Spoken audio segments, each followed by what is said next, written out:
Violence کرنا چاہیے. تو اس وقت سچویشن کیا ہے پھر؟ اب وہ آدمی اس طرف جا رہا ہے کہ جی میں اپنے بیوی بچوں کو نہ ماروں, اپنے گھر کو تباہ نہ کروں, بلکہ سڑکوں پہ توڑ پھوڑ کروں, اور مجھے اگر یہ آدمی نظر آیا کہ اس کی شکل سے تو نہیں لگتا کہ یہ اتنا قابل ہے, پھر اس کے بعد دولت کہاں سے آ گئی, میں اس سے چھین لوں کیونکہ اس نے میری جیب سے لی ہے. صحیح. یعنی اب وہ وائلنس کی طرف جا رہے ہیں, توڑ پھوڑ کی جا رہے ہیں. اس کا جو اگلا ہوگا ان لوگوں کو گریبان پکڑیں گے اور وہ خانہ جنگی جسے کہتے ہیں, جو آیا اس کو توڑ دیں, مار دیں. یہ پاکستان میں دور آ گیا اس لیے کہ لوگ یہ فیل کر رہے ہیں. لیکن مسئلہ کیا ہے, لوگ کیوں نہیں اس میں سڑک پہ کیوں نہیں آ رہے؟ ایک تو یہ جو وکلا کی تحریک چلائی ہم نے, وکلا نے تحریک چلائی, اس کے بعد یہ احساس ہوا کہ یہ غلط تھا, ہمیں تو کچھ بھی نہیں ملا, نہ کوئی عدلیہ آزاد ہوئی, نہ کچھ ہوا, اب دوبارہ نہیں چلا رہے. دوسری چیز یہ ہے کہ عوام یہ فیل کرتے ہیں کہ کون سی سیاسی پارٹی ہے جس نے اپنے اندر انتخابات کرائے ہیں, تو جب وہ انتخابات نہیں کرا رہے تو وہاں بھی ایک ڈکٹیٹرشپ ہے, تو ان سے مجھے کیا توقعات رکھنی ہے؟ اچھا, تھوڑا فیوچر کو کیا ایکسپیکٹ کر رہے ہیں آپ؟ اگر یہ گورنمنٹ اپنا ٹائم پورا بھی کر لے یا اگر نہیں بھی کر پائے, کیا آپ کیا ایکسپیکٹ کر رہے ہیں کہ معاشی بہتری, سیاسی بہتری کچھ نظر آ رہا ہے ایسا؟ دیکھیے, جب تک عوام اپنی یہ ذمہ داری فیل نہیں کریں گے اور میڈیا کو جو حالات نے طاقت دے دی ہے وہ اس کو پاکستان کے مفاد میں استعمال نہیں کرے گی, کچھ نہیں ہو سکتا. میں آپ کو ایک بات بتا دوں, پاکستان میں مجھے ایک آدمی بتا دیں جس کو یہ پتا نہ ہو کہ سوات میں کوڑے مارے گئے تھے ایک لڑکی کو. سب کو پتا ہے, لیکن پاکستان میں کتنے آدمیوں کو پتا ہے کہ یہ ثابت ہو چکا ہے کہ وہ ڈرامہ تھا, کسی کو کوڑے نہیں مارے گئے تھے, اس عورت نے ٹی وی پہ آ کے کہہ دیا, اس کے شوہر نے کہہ دیا. اور کتنے لوگوں کو پتا ہے کہ افغانستان, وہاں پر ہمارے فرنٹیئر میں جو سب سے پاورفل آدمی اس جنگ کے فیور میں ہے, دہشت گردی کی جنگ کے, اس کا نام ہے میاں افتخار حسین, جس کا ایک ہی بیٹا تھا, وہ شہید ہو گیا. انہوں نے یہ کہا کہ یہ پاکستان کے خلاف سازش ہوئی ہے اور کوئی واقعہ سوات کا کوڑے مارنے کا نہیں ہوا. تو کیا میڈیا نے اس بات کو بھی بتایا لوگوں کو؟ یہ صرف وہ اس کو دکھایا کہ لڑکی کو کوڑے مارے جا رہے ہیں, اس کے بعد آپ نے وہ صوفی محمد پہ آپریشن کر کے سوات میں تو آپریشن کر دیا, لیکن یہ تو بات ہی جھوٹی تھی. تو کیا لوگوں کو بتایا گیا, میڈیا نے بتایا کہ جی یہ تو جھوٹا واقعہ تھا؟ ایک این جی او جو امریکہ سے پیسے لے رہی ہے اس نے ایک فلم بنا کے دے دی. تو میں کہہ رہا ہوں کہ ذمہ داریاں پوری نہیں ہو رہی اور ایک دوسرے کی تعریف میں لگے. سیاستدان میڈیا پہ آتے ہیں, وہ تعریفیں کرتے ہیں میڈیا کی تاکہ مجھے دوبارہ بلائے. یہ نہیں کہتے کہ جی تم پاکستان تباہ کر رہے ہو. وہ کوڑے کا کون سا واقعہ ہوا تھا بھائی؟ افتخار حسین کے بعد جب وہ یہ کہتا ہے یہ سازش تھی, تو اس کے بعد کیا کوئی, اس لڑکی نے کورٹ میں جا کے بیان دیا کہ مجھے تو کسی نے کوڑے نہیں مارے. کیا آپ کی طرف سے میں یہاں پہ یہ کہہ سکتا ہوں کہ میڈیا میں سے بھی کچھ لوگ انوالو ہیں اس ساری چیز میں؟ اس میں آپ کو کیا شبہ ہے؟ دیکھیے, میڈیا بھی اسی معاشرے کا حصہ ہے. شبے کی بات ٹھیک ہے, آپ مجھے بتائیں آپ کا تجزیہ کیا کہتا ہے؟ نہیں, میں تو کہتا ہوں کہ اگر آپ مجھ سے پوچھیں بحیثیت مجموعی, کانشیسلی انکانشیسلی, اس امپاورمنٹ کا فائدہ میڈیا نے قوم کو نقصان دیا ہے. ٹھیک ہے, اگر یہ پاورفل نہیں ہوتے تو اتنا نقصان نہیں دے سکتے تھے. اس لیے کہ سوات آپریشن سے پہلے میرے علم میں ہے کہ پاکستان کے عوام جو تھے آپریشن کے فیور میں نہیں تھے. اس کوڑے لگنے کے بعد لوگوں کی آنکھیں کھل گئیں اور وہ سوات آپریشن کے لیے انہوں نے رائے بدل گئی.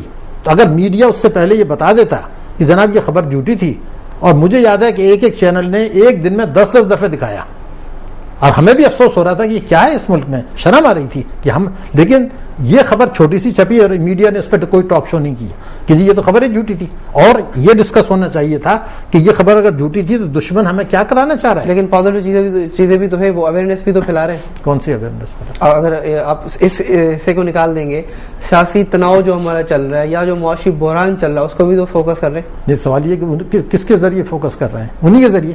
میرا کہنا یہ تھا کہ جب آپ معیشت پہ ڈسکس کر رہے ہیں تو وہ 5 سیاستدان جنہوں نے قرضے بھی معاف کرائے ہوئے ہیں, جو این آر او سے بھی فائدہ اٹھا کے بیٹھے ہیں, ٹھیک ہے نا, جن کے پاس جعلی ڈگری بھی ہے, انہی کو لا کے آپ کرا رہے ہیں نا. تو وہ تو آپ کو دیکھیں نا, آپ کو ایڈورٹائزمنٹ چاہیے. میں یہ نہیں کہہ رہا کہ کوئی رول پلے نہیں کیا, پازیٹیو رول بھی ہے, اچھا کام بھی کیے ہیں, صحیح اسلام کی بھی پروجیکشن کی ہے, ٹھیک ہے نا, مذہبی پروگرام بھی کیے ہیں, جو کرپشن کے کیسز بھی لائے ہیں. لیکن جب آپ دونوں کا ٹوٹل کریں گے تو اس قسم کے جو واقعات ہیں, مثلا فرینڈس آف پاکستان کا فراڈ ہے, میڈیا اس پہ بات کرنے کے لیے تیار نہیں ہے.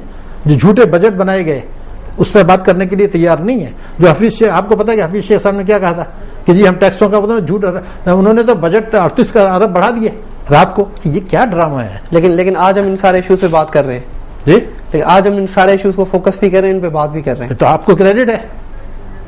دیکھیے نا میں نے آپ سے کہا کہ بحیثیت مجموعی اچھے کام ہر چینل نے اچھے پروگرام دکھائے ہیں. صحیح. لیکن اچھا عوام کا کیا ہوگا, مجھے یہ بتائیں کہ عوام آخر کیا کرے, کیونکہ آپ نے ہمیشہ ایک سجیشن دیے, وہ سجیشن ہمیشہ یہاں سے وہ جاتی رہی عوام کی طرف کہ عوام کیا کرے. ایجیٹیشن کا جو ہمیں بتاتے رہیں کہ ایک اصول ہوتا ہے, وہ اگر وہ اپنے آپ اندر میں لا کر اپنے آپ کو اس طرف اگر لا کر کھڑا کر دے تو ہو سکتا ہے کچھ پازیٹیو افیکٹ نظر آئیں. ہاں لیکن میں اس میں مطالبے صاف واضح ہونے چاہیے. مثلا میں آج آپ کو ایک ریکارڈ پہ کہہ رہا ہوں, یہ قرارداد پاس ہوئی ہے, جن سیاستدانوں نے پاس کی ہے ان کو بھی پتا کہ اس پہ عمل پاسبل ہی نہیں ہے جب تک کچھ شرائط پوری نہ کریں. وہ نہیں کیا تو کس کو بیوقوف بنا رہے ہیں آپ؟ کون سی قرارداد پاس کرنا چاہ رہے ہیں؟ یہ کل جماعتی کانفرنس کے بعد جو ہے اس پر عمل نہیں ہوگا. اس کے بعد اس پہ تو مجھے بہت سارے خدشات ہو رہے ہیں کہ جو اے پی سی ہو رہی ہے, یہ اے پی سی تو نہیں تھی میرے خیال سے, نہیں ہو رہی تھا میرے خیال سے, کسی طاقت نے کرائی تھی, آپ نے کر لی. لیکن آپ کا جو سوال تھا, میں یہ کہتا کہ لوگ اگر یہ دو مطالبے کریں کہ ایک تو یہ کہ جو 3.5 لاکھ روپے سال سے زیادہ ہر آدمی پہ ٹیکس لگائیں اور پیٹرول کم کریں. وہ خیر کم نہیں ہونا کیونکہ یہ منسٹر بھی ملی ہوئی ہے ان سے, یہ منسٹر سے ملی ہوئی ہے, L P G L N G یہ سارے ایشوز تو چل رہے ہیں. اب الٹرنیٹ فیول کا ایشو چل رہا ہے. ڈرامہ دیکھیں نا آپ کے سامنے, سرکولر ڈیٹ 400 ارب پہ چل رہا ہے. کیا کیا؟ لیکن ایک تو یہ مطالبہ کریں, دوسری یہ کہ الیکشن سے پہلے تمام سیاسی پارٹیاں اپنے اپنے الیکشن کرائیں, ورنہ ان کو الیکشن میں حصہ ہی نہیں ہونا چاہیے. کیسے ہو سکتا ہے؟ تو میرا کہنا یہ تھا کہ اس قسم کی باتیں اسپیسیفک ٹارگیٹس لے کے. اچھا اس وقت کون سی سیاسی پارٹی ہے جو کہ اگر کمنگ الیکشن میں آ جائے تو وہ اچھے کام کر سکتی ہے؟ میرے تو خیال سے کوئی نہیں ہے. تو پھر کیا ہوگا؟ اب کیا ہوگا؟ اب دعا کریں اللہ سے اور کوشش کریں کہ لوگوں کو دیکھیے, اچھے لوگ جو ہیں وہ اس لیے نہیں آ رہے کہ ان کو پتا ہے کہ وہ کچھ نہیں کر سکتے. دیکھیے اگر میں کچھ پاکستان کراچی میں لاہور میں 10 لوگوں کو جانتا ہوں جو اچھے ہیں, لیکن ان کو یہ پتا ہے کہ وہ اگر کھڑے بھی ہو جائیں, ان میں سے ایک آدمی ان کا الیکٹ بھی ہو گیا تو ایک آدمی اسمبلی میں کیا کر سکتا ہے؟ تو میرے خیال سے تو کوئی نہیں ہے. جو اس وقت آپ کو نظر آ رہے ہیں, میں نے تو ایک کرائیٹیریا رکھا تھا. تو پھر کیا ہم یہاں پہ یہ کمنٹ کر سکتے ہیں کہ سچویشن اور بدتر سے بدتر ہوتی جائے گی؟ پھر بدقسمتی سے جو اس وقت سازشیں امریکہ افغانستان مل کے بھارت کے ساتھ مل کے, اور ہم ان کو کہتے ہیں جی ہمارے دوست ہیں بھارت, تو اگر یہی سوچ ہے اور لوٹ مار میں لگے ہوئے ہیں, اب پارلیمنٹ میں جنہوں نے قرضے معاف کرائے ہیں ان کو تو کوئی ہاتھ ڈالنے کے لیے تیار نہیں ہے. ایک بات کروں بھئی, آپ نے قرضے معاف کرائے واپس نے, کورٹس کس لیے بیٹھی ہیں؟ تو کوئی آدمی ان پہ ہاتھ ڈال, این آر او کے پر فیصلہ کوئی نہیں آ رہا, تو این آر او کا سیٹ اپ چل رہا ہے. تو آپ کے خیال سے جس وقت ذوالفقار علی بھٹو تھے تو کبھی آپ نے سنا تھا کہ حکومت پہ یہ کہا گیا ہو کہ یہ کرپٹ ہے؟ آپ نے جو دشمن تھے انہوں نے کبھی کرپشن کا چارج ان پہ, ان کی کیبنٹ پہ لگایا؟ آج آپ کے لوگ کرپٹ لوگوں کی بھرمار ہے. امریکہ سے وہ ڈرے ہوئے ہیں, امریکہ کی سپورٹ ہے ان کو, وہ امریکہ کا ایجنڈا فالو کر رہے ہیں, اپنی جیبیں بھر رہے ہیں. اور اگر کچھ بھی بیانات آتے ہیں انٹرنیشنل پاورز کی طرف سے تو ہمارے حکمرانوں میں سے کوئی بھی ایسا حکمران سامنے نہیں آتا جو کہ اس کو کاؤنٹر کر پائے. نہیں تو اگر وہ کاؤنٹر کرنے والا ہوتا تو حکومت میں کیسے آتا؟ وہ لائے وہی ہیں. دیکھیے آپ کو وزیر اعظم کا بیان یاد رکھیں, گیلانی کی نے ایک دفعہ کہہ دیا تھا کہ این آر او کے پیچھے امریکہ تھا. اب این آر او میں پاکستان کے کون کون لوگ شامل تھے؟ صحیح. آپ کے کیانی صاحب شامل تھے, مشرف صاحب شامل تھے, تو پھر انہوں نے کرایا تھا نا. آپ کا جو سینٹ کا چیئرمین ہے وہ شامل تھا.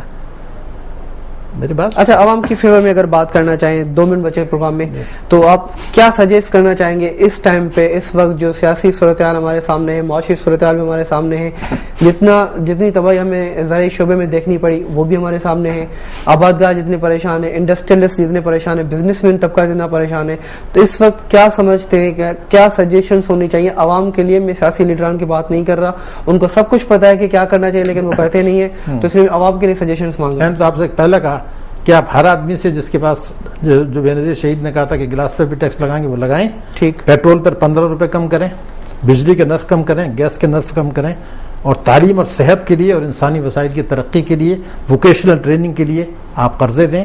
کسانوں کو گائے اور بھینس کے لیے قرضے دیں جن کے پاس زمین نہیں ہے. شہروں میں ان کو قرضے دیں کہ اپنے گھر میں چھوٹا چھوٹا کاروبار کریں, پلمبر ہے, الیکٹریشین ہے, کارپینٹر ہے. مطلب عوام کے لیے کیا ہے, تو ایک تو یہ کریں, لیکن یہ ساری چیزیں ٹیکس چوری روک کے کریں, قرضے لے کے نہیں. میں تو ایک بنیادی چیز کہہ رہا ہوں, یہ جب عام آدمی کی مہنگائی کم ہوگی اور اس کو روزگار ملے گا. میں جو کہہ رہا ہوں مائکرو فائنانس سے قرضے دلائیں.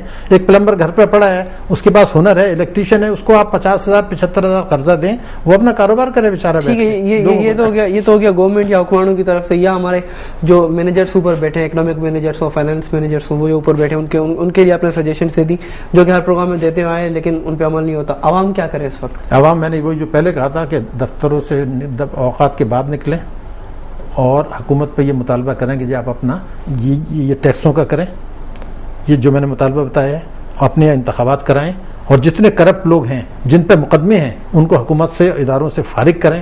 1000 ارب روپے میں ایک فگر دے رہا ہوں, 1000 ارب روپے اس حکومت کے دور میں پبلک سیکٹر کارپوریشن نے نقصان دکھایا ہے.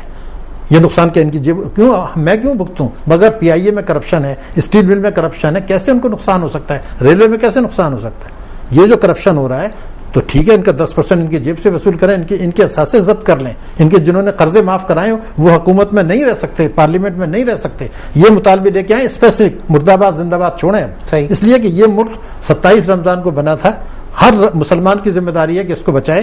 دشمنوں نے اس کو اس وقت پہنچ گئے کہ ہمیں خطرہ ہے, خدا نخواستہ یہ پاکستان کا یہ نقشہ نہیں رہے گا.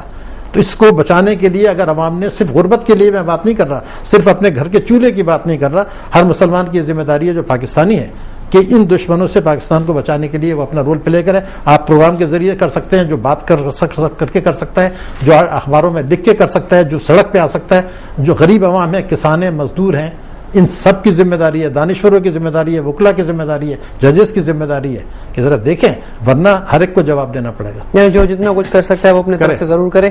اچھا, آپ نے بڑی اچھی بات چھیڑ دی, لیکن پروگرام میں ٹائم نہ ہونے کی وجہ سے اس کو کسی دوسرے پروگرام میں ڈسکس کریں گے. جیسے آپ نے ریلوے کا نام لیا, پی آئی کا نام لیا, ان اداروں میں جو کرپشن ہو رہی ہے, ان اداروں کیسے سنبھالا جا سکتا ہے. 1000 ارب روپے 3 سال میں نقصان اٹھایا, کہیں کے لیے؟ اس کو ڈیٹیل میں ڈسکس کریں گے اپنے کسی دوسرے پروگرام میں. Well, thank you very much کہ آپ نے میں جوائن کیا. تھینک یو ڈاکٹر صاحب. ڈاکٹر شاہد صدیقی, سینئر معاشی ماہر, سینئر تجزیہ نگار.